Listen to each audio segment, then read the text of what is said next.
वेदांत आश्रम में ये 73वां वेदांत सम्मेलन जो चल रहा है 3 नवंबर से लेकर 12 नवंबर तक, इसका शुभारंभ, इसका प्रवर्तन यह परम श्रद्धेय पूज्यपाद सुनामधन्य स्वामी निर्मल जी महाराज ने प्रारंभ किया था और उनके जीवन काल तक अक्षुण्ण चलता रहा।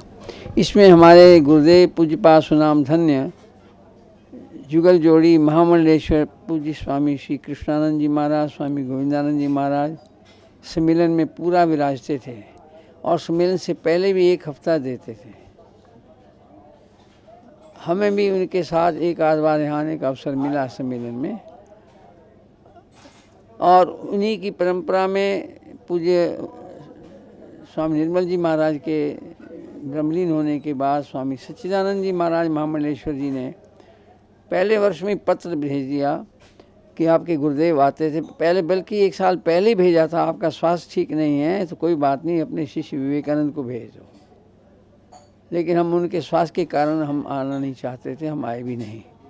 जैसे वो ब्रह्मलीन हो गए तो उसके बाद पहला जब वेदांत सम्मेलन आया तो पूज्यपाद महामंडलेश्वर स्वामी सच्चिदानंद जी महाराज, जो पूज्य स्वामी निर्मल जी महाराज के शिष्य थे, उत्तराधिकारी शिष्य थे, उन्होंने हमको पत्र भेजा। आपके गुरुदेव प्रतिवर्ष आया करते थे, आप भी इस वर्ष अवश्य आएँ। लेकिन उस वर्ष हमारे गुरुदेव महाराज की जगह जगह पर भंडारे थे और सम्मेलन के समय पर भी हम ये समय दे चुके थे 5 दिन का सहारनपुर को, इसलिए हमने क्षमा मांगी और उसके बाद हर वर्ष आना होता है। और उसी परंपरा में हमारे निर्मल पंचायती बड़ा अखाड़ा के श्री महंत पूज्यपाद महंत जी, नाम उचित तो नहीं है लेकिन ले रहा हूँ, महंत ज्ञानदेव सिंह जी महाराज श्री महंत जी ने उसी परंपरा को आगे निभाया है। और हमने तो कार्यक्रम रखा ही हुआ होता है। एक बार केवल आपसे छुट्टी ली थी, तब विदेश था मैं, दीपावली बाहर हुई थी, पहली बार गया था, यूके दोबारा गया भी नहीं, कभी बुलाते रहते हैं, टाइम नहीं होता। लेकिन उस वर्ष वहाँ जाना पड़ा था मजबूरी में, तो आपसे आज्ञा ले करके गया था। बाकी कोई वर्ष ऐसा नहीं है जो हम यहाँ ना आते हों। और यहाँ पर सबसे अच्छी बात यह है कि वेदांत के ग्रंथों का, वेदांत के रहस्यों का महापुरुषों से श्रवण करने को मिलता है। जो प्राच्य विद्या है हमारी, जो प्राचीन ज्ञान है, वो आज के युग में बहुत कम जगह मिलता है। पंजाब में आज भी कई जगह वेदांत सम्मेलन होते हैं। ऐसे पंजाब में अभी भी प्रथा है, पंजाब में पुराने आज भी श्रोता हैं जो वेदांत श्रवण करने के उत्सुक हैं। ये अच्छी बात है, ये पंजाब की पुरानी पद्धति है, और प्रांतों में ऐसा नहीं होता। हमें बहुत खुशी है आज हम परम श्रद्धेय महाराज श्री के चरणों में बैठ कर के और आचार्य महामंडलेश्वर पूज्य युग पुरुष स्वामी परमानंद जी महाराज, उनके भी प्रवचन को श्रवण किया। प्रतिवर्ष यहाँ आने का हमें भी ये लालच होता है कि महापुरुषों के दर्शन होते हैं और महापुरुषों के शास्त्र सम्मत वाक्य श्रवण करने को मिलते हैं।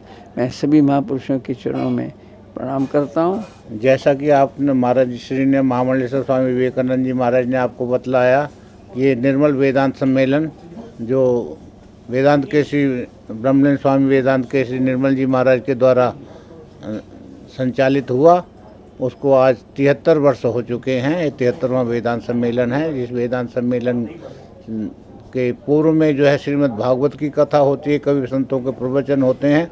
वह इस बार राम कथा का आयोजन हुआ और उसके बाद जो है 4 तारीख से वेदांत सम्मेलन प्रारंभ हो गया है और चल रहा है, अभी तक चल रहा, दीपावली तक चलता रहेगा।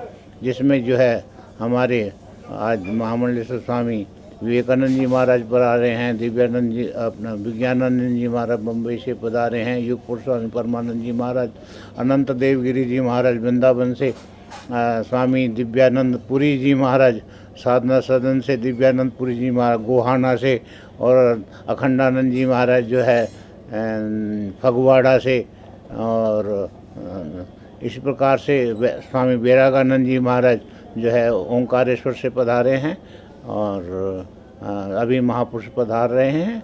और ये इसी प्रकार से कार्यक्रम चलता रहेगा। अब 2 दिन का कार्यक्रम विशेष रूप से रह गया है, जिसमें महापुरुषों के द्वारा अपना जो गुह्य रहस्य हैं, अपना वेदांत के जो है वो अपने उनके मुखारबिंद से आप श्रवण करके आपके हृदय का जो अंधकार है वो दूर हो जाएगा। यदि समय से पहुँचेंगे, श्रवण करेंगे और उसका मनन करेंगे, निधिध्यासन करेंगे तो भवसागर से पार हो जाएंगे। ओम शांति तो शांति। थोड़ा चर्चा करें। मन और इंद्रियों से जो मालूम पड़ता है उसको मिथ्या समझें, उसको माया समझें। रामायण के अनुसार गोचर मन इंद्रियों में जाता है और इंद्रियों के विषय में जाता है। हम सबका जो संत ऋषि जन कहते हैं वो जो सच्चाई है उसी को कहते हैं। हमारा मन कुछ भी करे इंद्रियों में आएगा, इंद्रियों के द्वारा संसार के विषयों में जाएगा। गोचर जहाँ लग मन जाई सो सब माया।